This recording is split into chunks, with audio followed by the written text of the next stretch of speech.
Big win for truth. Magistrate Court of Barrow County, State of Georgia, has given the victory to what is demonstratable and provable. This all started when Zen Garcia offered a challenge to anybody who could prove that the Earth had a curvature rate at its given diameter, or they could prove that Earth had some type of movement that was over 50 miles an hour. In the court of law, neither one could be proved. Which is very interesting because the judge had to decide this case based on the information provided by the litigants. And so we have to ask ourselves the question, since Flat Earth won, did the person backing the spinning ball Earth theory provide enough information for the judge to convince her to take their side? And the answer is no. We have to also ask ourselves if William Thomas was the right person to go into court to that day and be a spokesperson on behalf of the spherical Earth.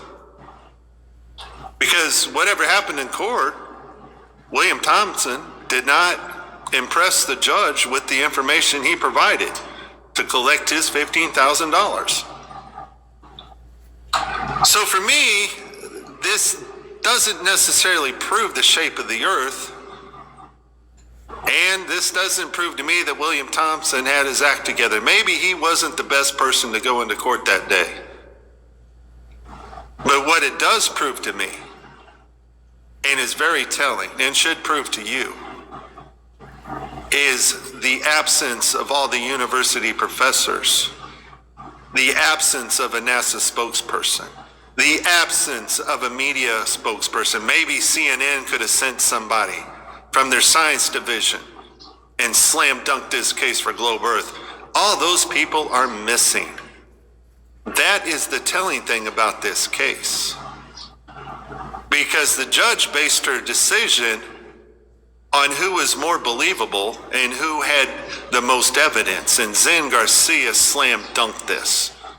Earth has no curvature. Earth is not moving. So what is the issue here? Well, the issue is not really about the case. The issue is that if we really live on a spinning ball Earth, it should have been easy to prove. A professor could have gone into court, wore his white lab coat, showed his degrees, and said, look, just believe me. I'm a professor, I know. Because that's what they do in college. And the kids going to college, spending their hard-earned cash, spending mom and dad's hard-earned cash, taking out loans they'll never repay. Buy into it. Buy into the lies and indoctrination. But you see here, folks, in court, that lab coat comes off, those degrees go away, and you have to actually do something that you don't have to do in college, and that is prove it. And that's why we don't see any university professors here collecting $15,000. And let me tell you, there are a bunch of professors out there that could have used this extra money, but they know they would lose this case and be humiliated. Because in the court of law, you need something called evidence. So I'm going to put this link in the description. Read through it. It's very interesting.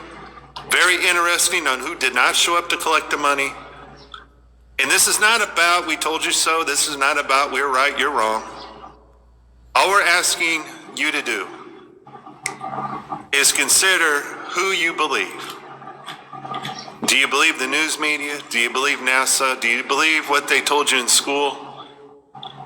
Because if you believed on them that you live on a spinning ball Earth, guess what? They're not here to prove it. They're not here to back it up for you because they can't. We're just asking you to humble yourself and look at the information we present to you. And we've done more than one test to prove that Earth has no curvature rate. Think about it. It's called faith-based indoctrinated religion. And what you think is science, what you think is logic, well, who did you hear it from? Do you trust that source?